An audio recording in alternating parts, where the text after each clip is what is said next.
What's going on, guys? Dare here with Fantasy Football Advice, coming at you with another fantasy football video. And in today's video, it's trade targets, but it is a little different. We're going to throw a spin on it. These are going to be the top 5 guys to trade for that'll help you win your championship. We're still going to have some sell-high candidates coming in a video later on this week. But at this point of the season, with the trade deadline approaching and a lot of fantasy owners not looking too much into the late season schedule, that playoff schedule, now is the perfect time to set yourself up to get your league win. So we have a list of the top 5 guys that can help you do just that. Now, they may not necessarily be buy low candidates, but they are going to be guys that you can attack that can set you apart from your opponents come the fantasy playoffs. Before I do get into the video though, make sure you're following both Nick and I on Twitter. That is 100% the best way if he's coming off of a good game. And dipping back to the waiver wire thing, if they got him off waivers and still drafted good running backs, the person who owns Phillip Lindsay in your team may not even need him for depth. But believe me, I understand that he is coming off of a very strong performance. We had Royce Freeman out last week, but like I said, this isn't a buy low video. You don't have to target him this week or next week, but you have to target him before the trade deadline because his schedule in the fantasy playoffs is great. In fact,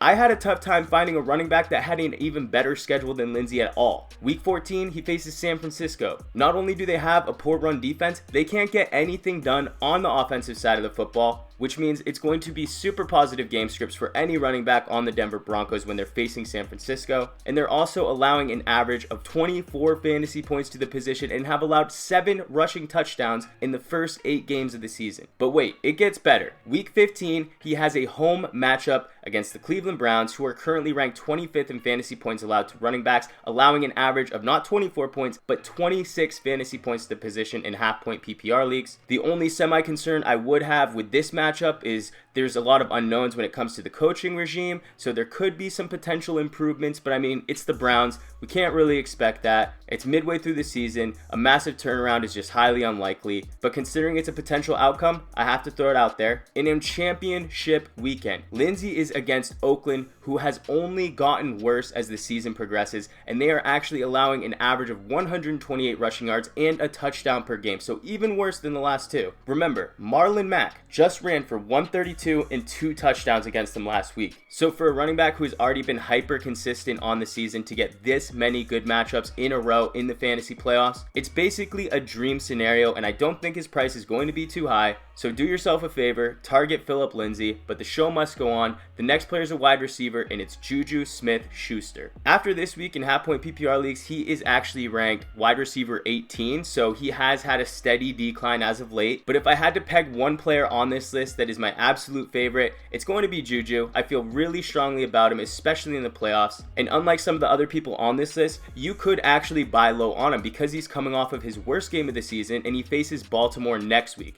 And last time he played Baltimore this season, he was held to just 4 receptions for 60 yards. That was back in week 4 though. I would fear not. JuJu still got it. And it may surprise a lot of people to hear this, but he is on pace for a whopping 158 targets. Get that through your head. 158 targets. That's a massive workload. That translates to what Keenan Allen had through 16 games last season. So even though he's not a bona fide wide receiver 1 like Antonio Brown is on this team, he has the volume to put up wide receiver 1 numbers. And get this. Weeks 15 and 16, he faces the Patriots and the Saints. The Patriots matchup in week 15 is at home, so you're going to get that home bend. Saints, on the other hand, in championship weekend is road bend. But remember, the Saints are actually ranked 32 of 32 against fantasy receivers. So there is literally no better matchup than his championship matchup. And considering that you can get him probably the cheapest that you could all season, and potentially even cheaper, keep in mind JuJu's coming up on a 4-game stretch that faces Baltimore, Carolina, Jacksonville, and Denver. And with those being 3 of 4 on the road, there's a chance that his stock falls even more, in which case you can get a better deal on him, but it is going to come at a risk. If he does start to perform or has a bounce back in these tougher matchups, you're going to find yourself a little bit more difficult to try and get him. So me personally, I wouldn't look a gift horse in the mouth. I would try to attack and target him now. But if you're a gambling man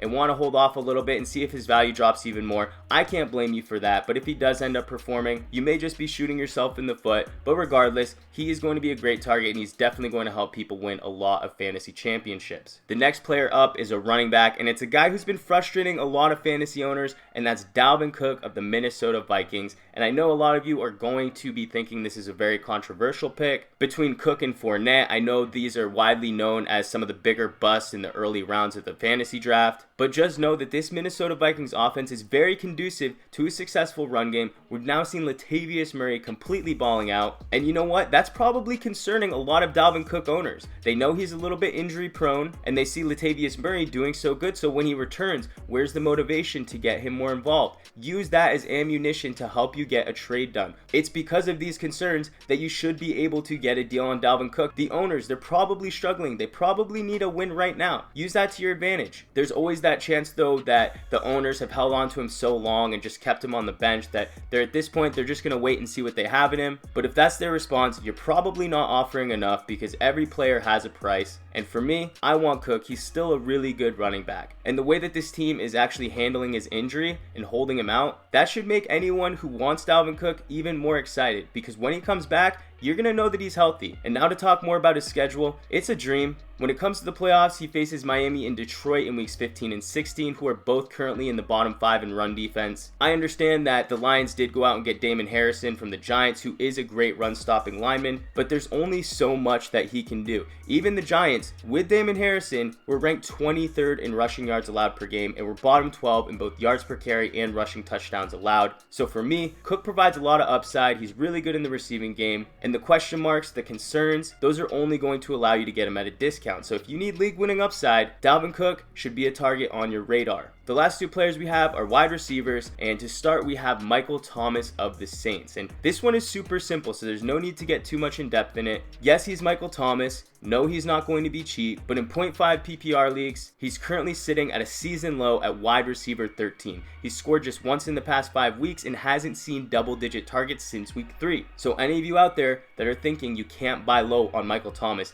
that's just false. Should you be concerned with his overall production? Not really. I know it is uncanny how it matched up with the arrival of Mark Ingram, but the concerns, they shouldn't be too great. No, he's not going to be averaging 13 receptions for 132 yards and a touchdown like he was in the early part of the season, but that doesn't mean he's not going to help you win a championship. First of all, Michael Thomas has one of the safest floors in the NFL, and the last thing that you need in the fantasy championships is to have one of your big name players post a dud. Thomas, he simply won't do that for your team. On top of that, he faces Pittsburgh and Tampa Bay in weeks 14 and 16, and it should come as no surprise those are likely going to be shootouts. Games with the highest projected over-unders of the week, and as it stands today, the Saints defense is just pitiful. Both Tampa Bay and Pittsburgh, they put up a lot of air yards, they put up a lot of points, and they have a ton of weapons. They're going to be able to score against the Saints, and that's going to force the Saints to have to air it out in return. So what does that mean? Michael Thomas is going to be used early, and he's going to be used often. And in Tampa Bay's first matchup against the Saints, Thomas put up a whopping 40 points and was the wide receiver 1 for the week. Not a wide receiver 1, the wide receiver 1.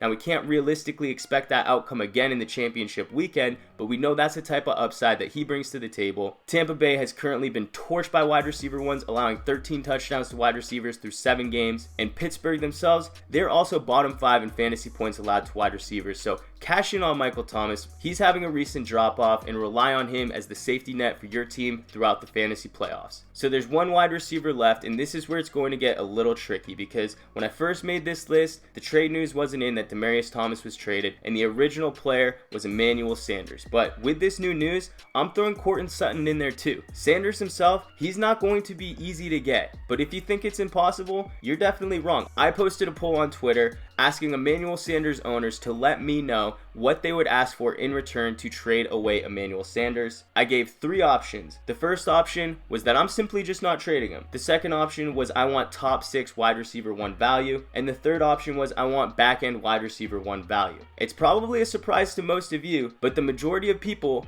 50%, actually said that they're only looking for back-end wide receiver 1 value. There is still 32% of people that just aren't looking to trade him whatsoever. And then there's 18% of people that would look for top 6 wide receiver 1 value, which nobody's going to give that up, but I just wanted to see what people valued him at. So the overwhelming majority of people are only looking for back-end wide receiver 1 value from him. And what does that mean? You have a 50-50 shot using this sample size of people that are willing to trade away Emmanuel Sanders for back-end wide receiver 1 value. And I personally would be willing willing to make that trade. It just goes to show you that if you look at the top 12 wide receivers, there's one guy that doesn't stick out to you as one of the top guys. That guy is Emmanuel Sanders. Nobody wants to buy into him being a wide receiver 1, but that's exactly what he's been all season. So if you're going to look to trade up for a wide receiver 1, Emmanuel Sanders is going to be the guy that you're going to get at the lowest cost even after this trade. I know most of you are savvy vets and know that you can't always go based off of age or the fact that he has no name value, but these are just some of the reasons why he's still available to trade. An example of a player I would trade straight up for Emmanuel Sanders today is Stephon Diggs, and I'm a big Diggs fan, but I would trade him in a heartbeat if somebody offered me Sanders in return. Weeks 14 through 16, he faces 3 consecutive bottom 10 pass defenses in San Francisco, Cleveland, and Oakland, and with Demaryius Thomas now out of the picture, that just leaves even more opportunities for these two receivers, that being Courtland Sutton and Sanders. So if there's anything to take from that, it just makes his ceiling even higher, and I think both are going to end up on a lot of championship rosters. Alright everybody, that's going to do it for this video. We really hope you enjoyed. If you did, please hit that like button. If you're new to the channel, please hit that subscribe button. We thank you all for watching, and we'll catch you on the next one.